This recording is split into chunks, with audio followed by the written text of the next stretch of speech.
Reality कल के session में भी हमने देखा था, परसों के सेशन में भी देखा था अच्छी परफॉर्मेंस इस पर्टिकुलर स्पेस से, जबकि इसने काफ़ी पेशेंस टेस्ट किया अपने इन्वेस्टर्स का। लेकिन आज देखिए सारे स्टॉक्स 1.5% के करीब चढ़ते हुए नजर आएंगे। मजबूत Q4 अपडेट आए हैं, लेकिन सवाल बड़ा यही कि इस Q4 अपडेट के बाद क्या ये मान सकते हैं कि रियलिटी स्पेस का कमबैक हो रहा है? एक डिटेल समझते हैं आशीष से। आशीष, गुड आफ्टरनून बताएं। Good afternoon Shreya. और बिल्कुल जैसे कि आपने राइट लिखा कि कमबैक एक्सपेक्टेड है। कुछ दिन पहले एक रिपोर्ट भी मैं आपके साथ शेयर कर रहा था जहां पर बताया जा रहा था कि अब काफ़ी सारे संकेत है। लेकिन सबसे पहले बात करते हैं क्वार्टरली अपडेट्स की, FY26 की अपडेट्स की। क्या शानदार मूव देखने को मिले पिछले 5 दिनों में। आप देखें तो ये इंडेक्स रियलिटी स्पेस का 13% ऊपर है। क्या गजब के मूव देखने को मिले हैं। आज भी देखें तो 2 से 2.5% के मूव यहाँ पर नजर आ रहे हैं। अब एक एक करके स्टॉक्स और उनकी खबरें आपके सामने रखता हूँ। आज जिसका असर आपको गोदरेज प्रॉपर्टीज में नजर आएगा कि Q4 में कलेक्शन तकरीबन आप देखें तो 14% बढ़े। जो ऑपरेटिंग कैश फ्लोज हैं 14% बढ़े। FY26 रिकॉर्ड 16% की बढ़त यहाँ पर बुकिंग वैल्यू में देखने को मिली है। बुकिंग ग्रोथ जो है वॉल्यूम के लिहाज से काफ़ी बढ़िया है। और FY26 पूरा साल आप देखें तो बेहतरीन वॉल्यूम भी और वैल्यू भी अब तक की सबसे बेस्ट यहाँ पर रिकॉर्ड होती हुई नजर आई।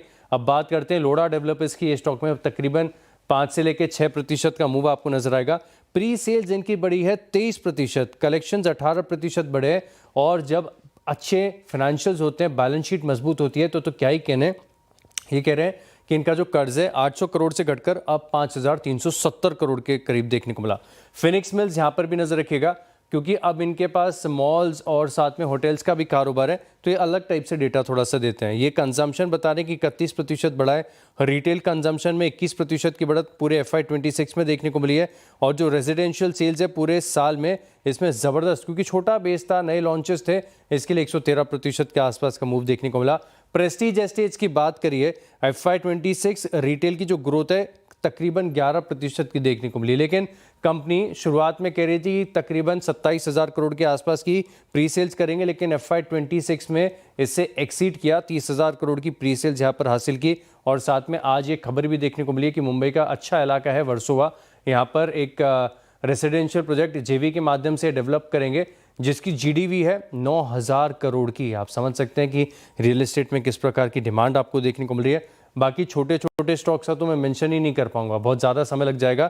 आप नज़र रखिए आदित्य बिरला रियल एस्टेट पे, जहां पर गुरुग्राम में तकरीबन 16,000 करोड़ की बुकिंग इन्हें मिल गई है। एक महीने में आप देखें तो 97% जो इनकी इन्वेंट्री थी पूरी बिक गई। ज़बरदस्त यहाँ पर देखने को मिला। और अरविंद स्मार्ट स्पेसेस, इसने भी मुंबई के मार्केट में जब से एंट्री किया लगातार लॉन्चेस देखने को मिल रहे हैं। अभी हाल ही में एक लॉन्च किया जिसमें 2400 करोड़ के आसपास की रेवेन्यू पोटेंशियल है।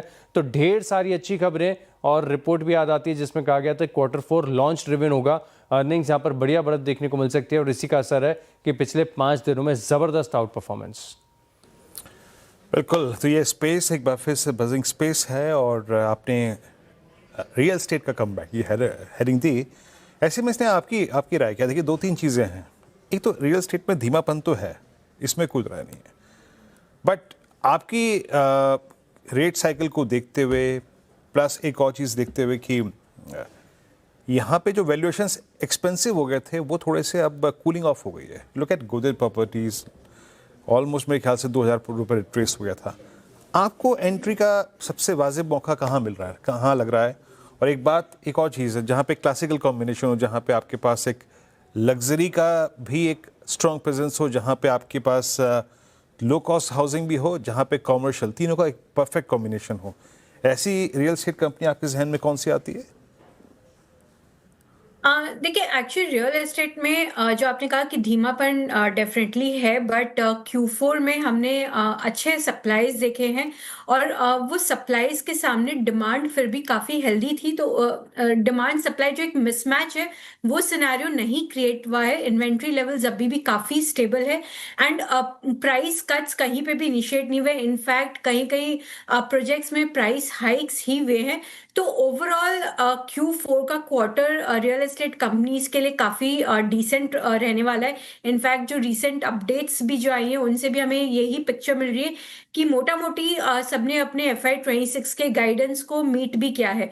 तो अब इस सिनेरियो में मुझे आदित्य बिरला रियल एस्टेट अच्छा लग रहा है, बिकॉज अगर आप देखेंगे तो काफ़ी इनकी वेल डाइवर्सिफाइड लॉन्च पाइपलाइन है। इनफैक्ट जो इनके 2 बड़े प्रोजेक्ट्स हैं नियारा और नाविया, वो स्पिल होके आगे FY27 में चले गए तो FY26 के नंबर्स थोड़े से वीक रहेंगे, बट 27 का जो आउटलुक है, बिकॉज ये 2 बड़े प्रोजेक्ट्स हैं जो स्पिल ओवर हुए हैं, तो उससे FY27 के नंबर्स काफी स्ट्रांग हो जाते हैं। और गुड़गांव में जो इन्हें स्ट्रांग रिस्पॉन्स मिला है, उससे एक चीज समझ में आती है कि इनके प्रोजेक्ट्स की एक्सेप्टेबिलिटी काफी अच्छी है, एंड प्रीमियम प्रोजेक्ट्स में डिमांड की एज सच कोई कमी नहीं है, जो कि अफोर्डेबल हाउसिंग में हमने थोड़ी सी देखी कि कहीं ना कहीं कंसर्न आ रही है विद रिस्पेक्ट टू डिमांड।